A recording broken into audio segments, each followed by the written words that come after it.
کراچی جل رہا ہے، جلنے کے ہولناک خوفناک مناظر ہے۔ آج اس موضوع پر بات کریں گے۔ فائز صاحب کیا کہیں گے؟ کراچی میں آئے دن بڑے بڑے پلازوں میں آگ لگتی رہتی ہے، حل کیا ہے؟ عوام کب تک اس طرح جلتے رہیں گے؟ بسم اللہ الرحمن الرحیم۔ دیکھیں، سب سے پہلے تو یہ جو واقعہ اس وقت میں پیش آیا ہے گل پلازا کا صدر میں، یہ اتنا کنجسٹڈ ایریا ہے اور اتنا اہم پلازا ہے، آپ کے پورے کراچی میں رہنے والے ہر شخص نے شاید یہ دیکھا ہوگا، اتنا فیمس پلازا یہ ہے۔ اور وہاں پہ لوگ جاتے تھے، خریداری کرتے تھے، اور کتنی بڑی تعداد میں دکانیں تھیں وہاں پہ۔ ابھی تک کہا جا رہا ہے کہ تقریباً 70 سے 80 لوگ مسنگ ہیں ان کا، اور تقریباً ان میں سے 40-50 لوگوں کی تو آخری لوکیشن بھی گل پلازا کی آ رہی ہے۔ اور اگرچہ ان میں سے 15-16 افراد کی لاشیں ملی ہیں، لیکن اس کے علاوہ میں بڑی تعداد میں لوگ لاپتہ ہیں، اور بلا شبہ یہ اربوں روپے کا نقصان ہے جو گل پلازا میں ہوا ہے۔ اور مجھے ایسے لگتا ہے کہ جب ہم بھی کراچی میں رہتے ہیں، ایک عمر ہماری کراچی میں گزری ہے، کہ اللہ تعالیٰ یہ شاید چھوٹے چھوٹے الارم بھیج رہا ہے کہ سسٹم جو ہے نا وہ خراب ہے، اس میں بہتری ضروری ہے، اور انسانوں کی اہمیت، انسانوں کو بچانے کے اقدامات، اور جو ضروری ساز و سامان اس وقت میں بلڈنگز میں دنیا بھر میں اختیار کیے جا رہے ہیں وہ ہمارے ہاں نہیں ہیں۔ ہم بڑے بڑے پلازوں میں جاتے ہیں، وہاں پر کوئی ایمرجنسی ایگزٹ کے رستے ہی نہیں ہوتے۔ پھر بڑے بڑے اداروں میں ایمرجنسی میں نکلنے کی کوئی ڈرل مشقیں نہیں ہوتی، صحیح ہے؟ کوئی ایسے اسپیکر نہیں لگے ہوتے جہاں سے سب کو کنٹرول کیا جا سکے، ہنگامی صورتحال میں رہنمائی کی جا سکے۔ کہیں بھگدڑ مچ جائے تو یہاں پہ تو ایک ایک پلازا، پورے کراچی پلازوں کا ایک شہر بنا ہوا ہے، 2-3 کروڑ آبادی ہے جو اس شہر میں بستی ہے، اور لاکھوں لوگ روزانہ شاپنگ کے لیے نکلتے ہیں۔ ایسا بھی دیکھیں، اس میں 1200 سے زائد دکانیں تھیں جی اور 15,000 کے قریب خاندانوں اور افراد کا روزگار تھا۔ اور جب بلڈنگ کوئی بھی بنتی ہے، اس کا ماسٹر پلان ہوتا ہے، اس نقشے کو منظور کروایا جاتا ہے، یہ ساری چیزیں ہوتی ہیں نا، یا تو بلڈر اس کا خیال نہیں رکھتے یا رشوت کی وجہ سے بن جاتا ہے۔ ذمہ دار کون ہے؟ دیکھیں، سب سے پہلے تو ظاہر ہے کہ اس میں ذمہ داری حکومت پر عائد ہوتی ہے، اس میں کوئی شک کی بات نہیں ہے۔ کراچی میں جتنی بلڈنگز بنتی ہیں، اس میں جو بلڈنگ کا بنانے کے جتنے بھی شعبے ہیں، ان کی جہاں سے منظوریاں ہوتی ہیں، اتنے ادارے، آپ یقین کریں اگر آپ لیگلی کام کرنا چاہیں تو اتنے ادارے ہیں کہ آپ سے اپروول لیتے لیتے تھک جاتے ہیں۔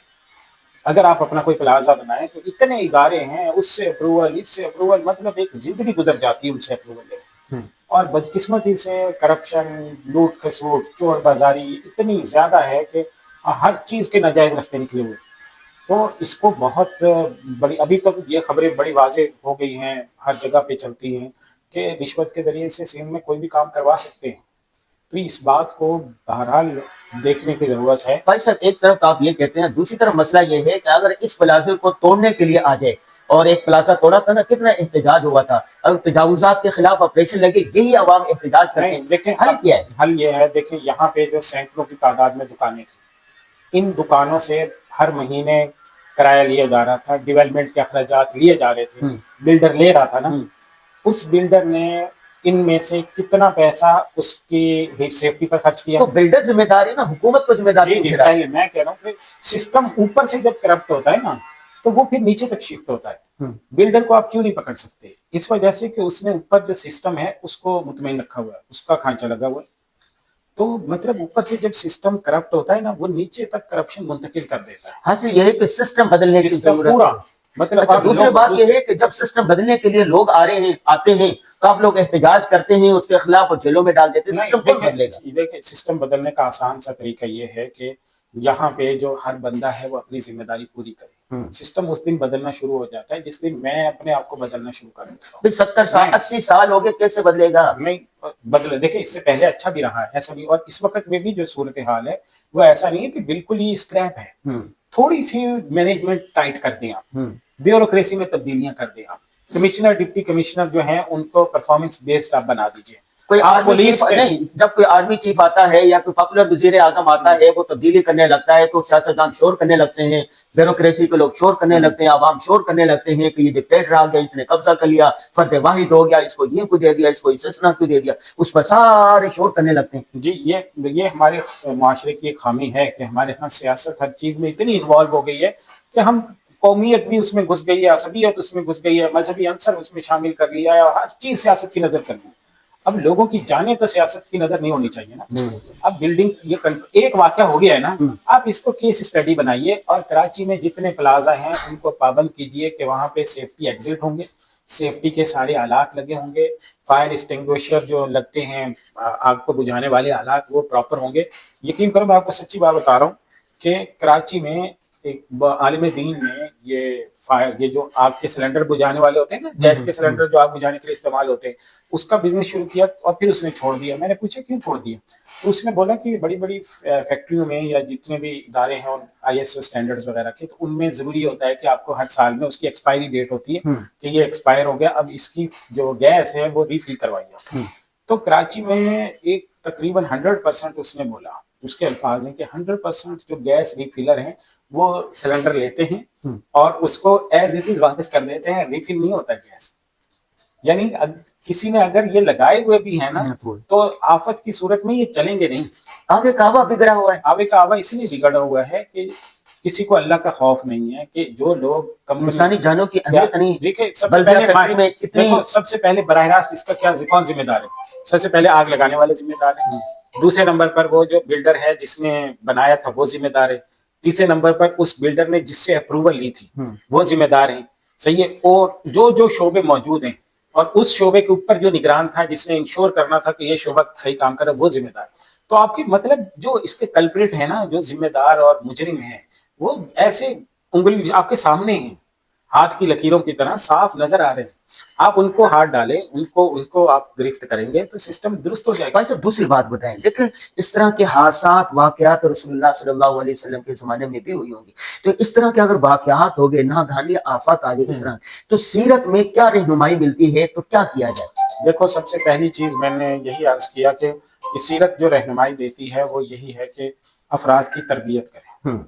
افراد جو ہیں ان کے دل میں اللہ کا خوف نہیں رہا. ٹھیک ہے, بے ایمانی, جو غلط دستخط کر رہا ہے, حرام پیسے گھر لے کر جا رہا ہے, تنخواہ حرام ہو رہی ہے نا اس میں, جو رشوت کر رہا ہے وہ لے رہا ہے دے رہا ہے, دونوں جہنمی واضح ہے نا, ہر بندے کو پتا ہے. یہ ایک بات دکھوں کا مداوع. دوسرا نمبر پہ دکھوں کا مداوع دوسرے نمبر پر یہ ہے کہ جب ایسے واقعات پیش آتے ہیں تو پھر عدل اور انصاف کے پیمانے لائیے.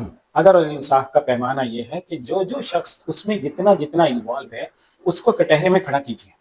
نہیں, جو مر گئے ہیں, جو زخمی ہو گئے, صحیح ہے, مال وہ جل گیا, ان کی تلافی کیا ہو؟ ان کی تلافی کے لیے واضح سی بات ہے کہ اس کے لیے فوری طور پر گورنمنٹ کے پاس اتنے بڑے ریسورسز ہوتے ہیں کہ فوری طور پر ان کے لیے اعلان کریں. صحیح ہے, ان کے جتنے نقصان ہوئے ہیں ان کی تلافی کریں. یعنی تلافی حکومت کے ذمہ, حکومت بھی کرے. دیکھیں جب اتنی بڑا بھی اربوں روپے کا نقصان ہے, گورنمنٹ بھی اعلان کرے, لیکن گورنمنٹ تو کوئی ایک اسٹینڈرڈ بنا دے گی کیونکہ ہمارے ہاں غلط بیانی بھی ہے. اور پھر جب اتنا بڑا نقصان ہو جاتا ہے, ایک خاندان کے لوگ شہید ہو جاتے ہیں یار, اور ایک دکان جب بنتی ہے نا غازی صاحب, وہ 40-50 سال میں بن رہی ہے, جو سامان ایک دکان کے اندر ضائع ہوا ہے. اب آپ اس کی ویڈیوز ذرا پرانی اٹھا کر دیکھیں نا, آج کل تو ہر چیز سوشل میڈیا پہ, ایک دکان کے اندر کروڑوں روپے کا سامان تھا. جب اتنی مہنگی دکانیں ہوں گی تو اب اس کی تلافی ایک صرف حکومت نہیں کر سکتی, یعنی حکومت بھی کرے, مخیر حضرات بھی کریں, تاجر بھی کریں, فاؤنڈیشنز بھی آئیں گی, رفاہی ادارے بھی آئیں گے. اس میں علماء کرام کی بھی کوئی ذمہ داری بنتی ہے یا نہیں؟ دیکھیں علماء کرام کی سب سے پہلی ذمہ داری, معاشرے میں تربیت کی ذمہ داری جو کہ سب سے پہلے علماء پر ہوتی ہے. تو سب سے پہلی چیز لوگوں کو امانت, دیانت, بدعنوانی سے بچانا, کرپشن, بدعنوانی, دھوکہ دہی, اس کی تربیت. دوسرے نمبر پہ جب کوئی تکلیف میں ہوتا ہے اس کے مرہم پٹی کرنا, اس کے پاس اچھے بول بولنا, قرآن حدیث ہمیں تعزیت کرنا, عیادت کرنا, حوصلہ افزائی کرنا, امید دلانا. مسلمان کے لیے تو اللہ تعالیٰ نے اتنے فضائل رکھے ہیں, صبر رکھا ہے ہر حال میں. ہر نبی کو اللہ تعالیٰ کہہ رہے ہیں کہ صبر دو. قرآن جنت مل رہی ہے صبر کے اوپر. اللہ تعالیٰ قرآن کے اندر کہہ رہا ہے کہ جب فرشتے ان پر داخل ہوں گے جنتیوں پر تو ان کو کہیں گے کہ سلام علیکم بما صبرتم, جو تم نے صبر کیا نا اس کی وجہ سے یہ جنت تمہیں ملی. واستعینوا بالصبر والصلاۃ, صبر کی وجہ سے اللہ تعالیٰ ایک آفت پہ صبر کرنا, اس کی وجہ سے انسان کو وہ رتبے دے دیتا ہے جو پوری عبادت ساری زندگی کرے تو اس سے نہیں ملتے.